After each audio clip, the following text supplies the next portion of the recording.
While the Cornelia Marie also appeared in the Deadliest Catch spin-off Deadliest Catch Bloodline, as of 2023, its whereabouts are unknown. If the Bering Sea is the stage and crab boats are its actors, then Deadliest Catch has always been a play straddled between survival and extreme spectacle. Fans expect towering waves, near-death misses, and the familiar rhythm of steel against ice. They know the dangers of the sea, and it excites them as they watch man versus nature. However, sometimes the most shocking disappearance isn't a man lost overboard. It's when an entire vessel seems to vanish from the screen. When Cornelia Marie, one of the show's most iconic mainstays in her own right, quietly slipped out of sight, fans got restless, and it hit harder than any rogue wave. Was it ratings, reality, or something hidden below deck that sent the boat into exile? Join us as we reveal the real reason why Cornelia Marie disappeared from Deadliest Catch. Long before television cameras captured her icy decks, the Cornelia Marie was already destined for the stormy pages of maritime history. She was built in 1989 in Louisiana, and wasn't intended to be just another crab boat hammered together to haul pots. Coming in at 128 feet long, she was forged from steel and engineered for durability, a sturdy fortress of the sea. She was named after Cornelia Marie Collins, the wife of the original owner, Ralph Collins. While many boats carried names that faded into obscurity, hers would eventually become iconic, etched into the lore of both the fishing industry and reality television. When Discovery launched Deadliest Catch in 2005, the producers didn't just want a working boat, they wanted vessels with unique personalities. Vessels weren't going to just be background props in their show, they were going to be characters in their own right. Few fit that role better than Cornelia Marie. Her distinctive green and white hull cut across the Bering Sea like a warhorse charging into battle. Every time she appeared on screen, fans knew they'd be treated to a story that was more than just crab hauls. It was promised to be human drama playing out on a steel stage. And at the heart of it all stood Captain Phil Harris. Captain Phil, the soul of the Cornelia Marie. Phil Harris wasn't just another skipper barking orders into the wind.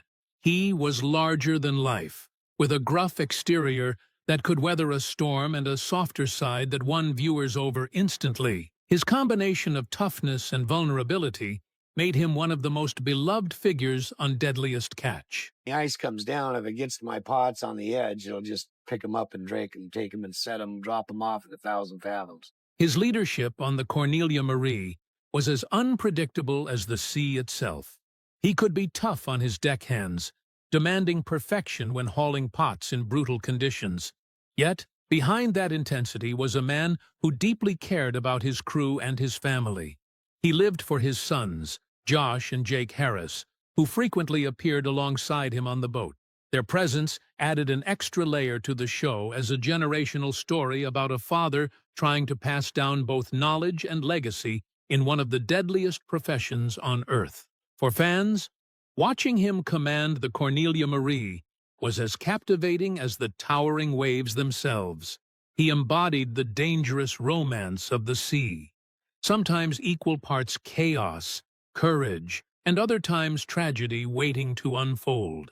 As the seasons rolled on, the Cornelia Marie became more than just another vessel on the show. She was one of its central icons, rivaling the Northwestern, the Time Bandit, and the Wizard. Viewers followed her not just for the action, but for the stories tied to her decks.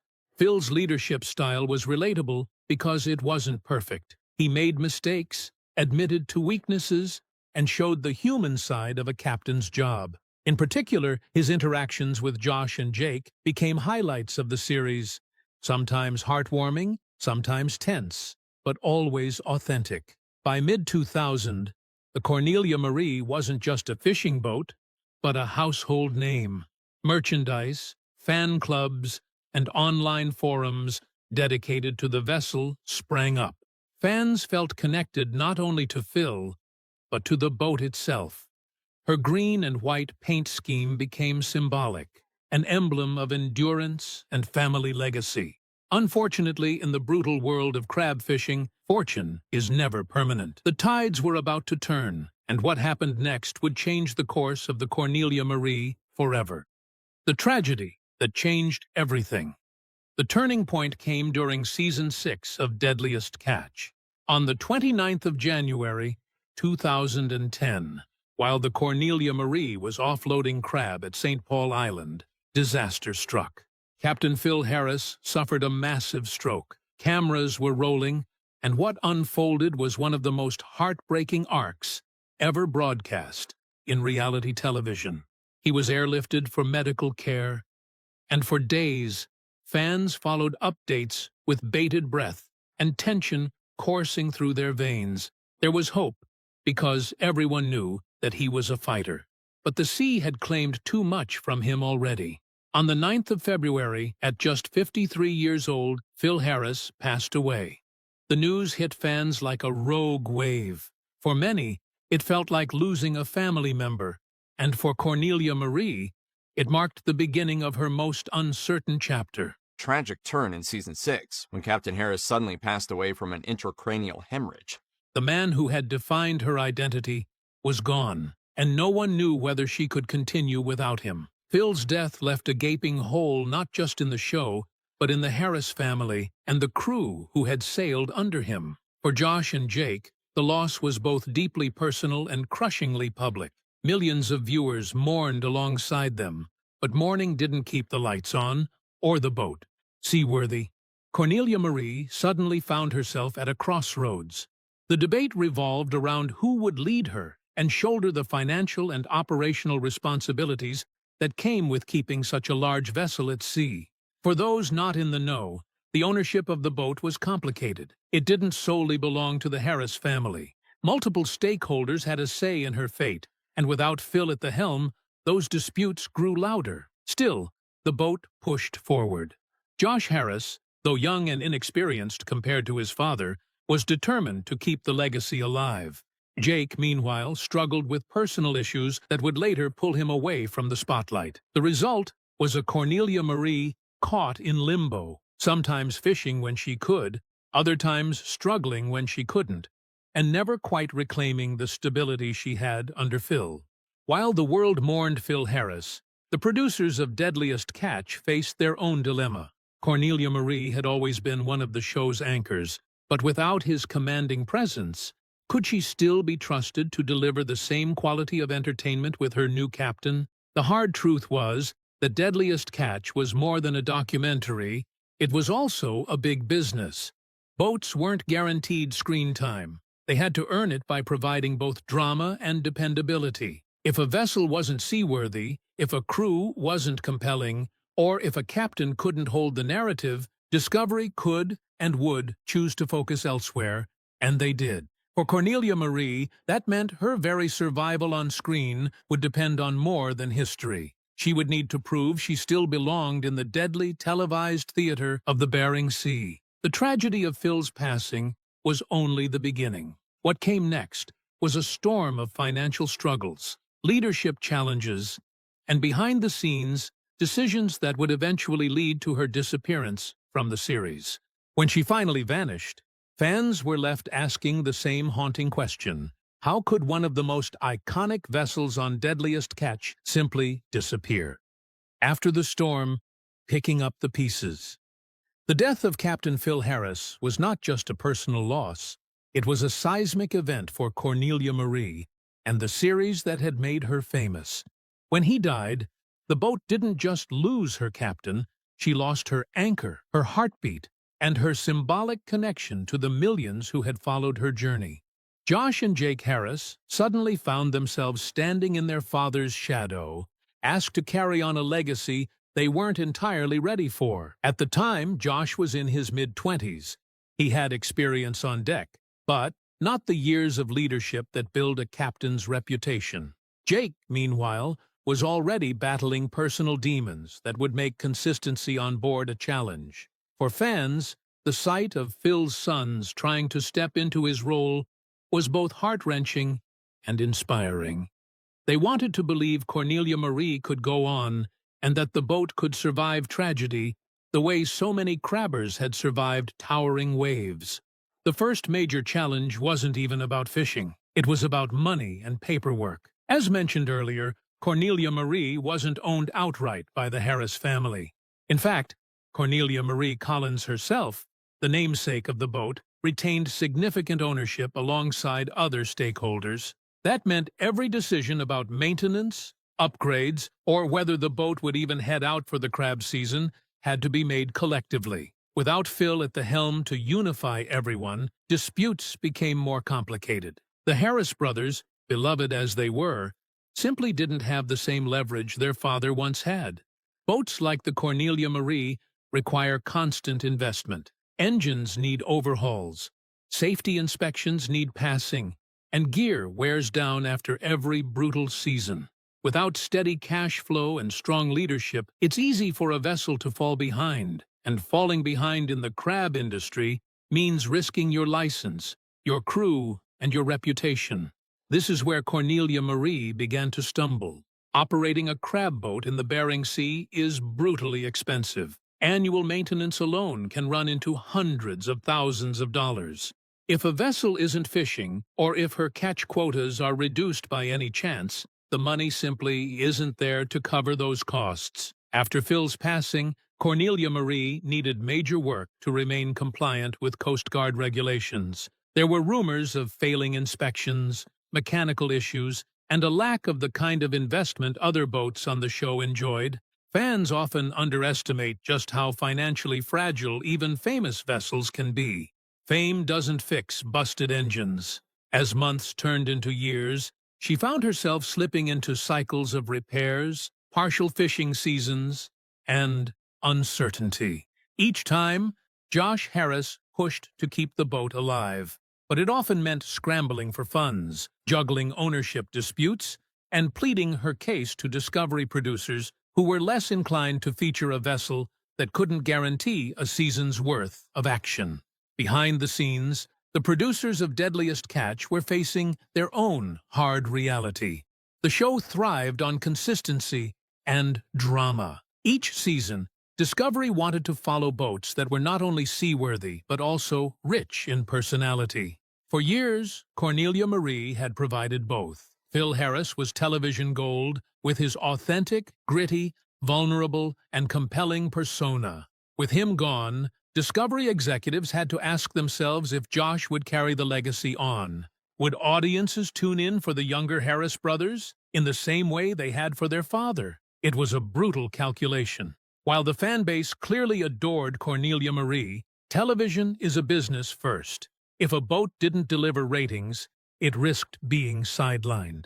In the immediate aftermath of Phil's death, Discovery did continue to feature Cornelia Marie, largely because viewers were desperate to see what would happen next. Josh and Jake's journey carried emotional weight, and producers gave them room to step into leadership roles. Eventually, the cracks soon showed. Without a steady captain, the crew often felt adrift. Storylines involving the ship began to center more on struggle and less on triumph. Some fans embraced this realism, but others found it harder to watch. The emotional core that her true captain had once provided was missing, and no amount of editing could replace it. When Jake Harris's personal troubles escalated, leading him eventually off the show entirely, the narrative became even more fragile. Josh was left holding not just the wheel of the Cornelia Marie, but also the expectations of millions of fans, the weight of his father's legacy, and the financial burdens of keeping the boat afloat, and it was ultimately too much for one man to carry alone. As the years passed, Cornelia Marie's struggles off-camera began to seep into fan speculation. Some wondered why she wasn't appearing as much on the show, while other boats, like the Northwestern or the Time Bandit, remained consistent features. The answer often came down to timing and logistics. If the boat wasn't fishing a full season, Discovery had little incentive to feature her. Crews had to be reliable. Storylines had to unfold naturally, and production schedules had to line up. For a vessel struggling financially and organizationally, that was easier said than done. Rumors circulated among the fan base that Cornelia Marie was on the verge of being sold. People wondered if Discovery had cut ties for good. Through all the turbulence, one thing became clear, and that was Josh Harris was determined not to let his father's legacy sink. Time and again, he stepped up to fight for his ship, whether it was seeking outside investors, pushing through repairs, or negotiating with Discovery. Josh refused to give up on the vessel that bore his family's name. This moved the longtime fans. The Deadliest Catch fan favorites is no ghost ship, but it seems that its days in the spotlight might be over for good. They saw in Josh the echoes of Phil's stubborn resilience. Even if he wasn't the hardened, seasoned captain his father had been, his loyalty to Cornelia Marie was undeniable. But determination alone couldn't shield the boat from the realities of business and television. As Discovery's priorities shifted and the crab industry itself faced new challenges, the Cornelia Marie found herself increasingly vulnerable, and that's when the decline became irreversible. The slow fade from screen and final fate.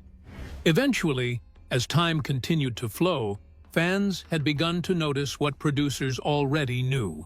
Cornelia Marie was fading from Deadliest Catch. Episodes that once centered on her were fewer and farther between. Seasons came and went, and she was absent altogether. For casual viewers, it was almost as if she had been erased. For die-hard fans, it was a glaring omission, something like telling a story with one of its main characters missing. The reality, however, was more complicated. We're going to haul right into the wind, up to the northeast. The boat hadn't vanished into the sea. She was still fishing, still trying to claw her way back to stability, but for Discovery, the risk of dedicating airtime to a vessel that couldn't promise consistency was too great. In other words, Cornelia Marie wasn't gone. She was simply sidelined. If Discovery thought fans wouldn't notice, they were wrong. The absence of Cornelia Marie sparked outrage across social media, fan forums, and even mainstream outlets. Viewers demanded to know why the boat had been dropped, why the Harris legacy was being sidelined, and whether Discovery had betrayed the memory of Phil Harris. Some fans whispered that she had been sold off quietly, stripped for parts, and left to rust in a shipyard. Others speculated that the Harris family had lost all rights to her and Discovery didn't want the messy details on screen. A few even suggested something darker. The network deliberately pushed her out to focus on boats with more telegenic captains. Social media magnified these theories. On forums and fan pages, debates raged about what had really happened. Posts with grainy dock photos of the Cornelia Marie would circulate, captioned with claims that she had been abandoned. Petitions were launched, hashtags circulated, and fans wrote directly to Discovery executives asking for the boat's return. For them, the ship wasn't just another vessel, it was the emotional anchor of the series. The further north we go, the better it gets. Yeah, baby! The backlash against Discovery was swift. Petitions circulated online demanding that the network bring back Cornelia Marie. Some longtime viewers even threatened to boycott the show until she returned. For fans, this wasn't just about entertainment. It was about loyalty to the Harris family and to Phil's memory. Viewers felt personally connected to the story of Cornelia Marie, and when Discovery sidelined her, they felt betrayed. Without her, Deadliest Catch felt incomplete, but fan pressure, as powerful as it was, couldn't immediately change the logistical and financial struggles the boat faced. For years, Cornelia Marie remained in limbo, caught between the passion of her fan base and the cold realities of television production. The question now wasn't whether fans loved her. It was whether she could overcome the storms of ownership, maintenance, and leadership to reclaim her place on screen. While Josh fought to keep her relevant, reports surfaced of a serious assault case tied to his earlier years in Washington. The allegations were graphic, disturbing, and cast a long shadow over the Harris name. While some fans had always questioned whether he was ready to shoulder Phil's mantle, the emergence of this case turned doubt into distrust. Discovery and the production team behind Deadliest Catch faced an impossible choice. Continuing to feature Josh in a central role meant putting the network's brand at risk and potentially alienating viewers horrified by the revelations. Behind the scenes, the ripple effects were immediate. Sponsors and executives who had once championed the Harris legacy became hesitant. Co-captains like Casey McManus, who had provided much-needed stability to the vessel, reportedly found themselves caught in an uncomfortable spotlight. No matter how steady the Cornelia Marie was on the water, she could not outrun the damage of her captain's past. For fans, the news was devastating. Many had fought passionately for the boat's return, seeing her as a symbol of resilience after Phil's death. To discover that the man at her helm carried such a troubling history was, for some, a betrayal.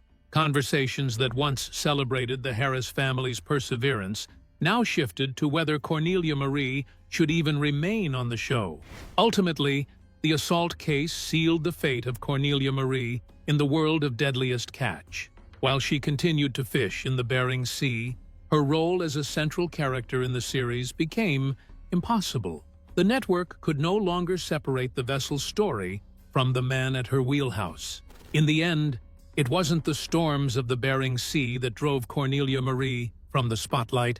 It was the death of her true captain and the darker storm of her new captain's past that sank her presence. Eventually, even Discovery could keep holding on. What do you think of the real reason for Cornelia's disappearance? Let us know in the comments below. Thanks for watching. To enjoy more exciting videos, click play on the video on your screen. And don't forget to like, subscribe, and hit the bell so you get notified when a new video is released.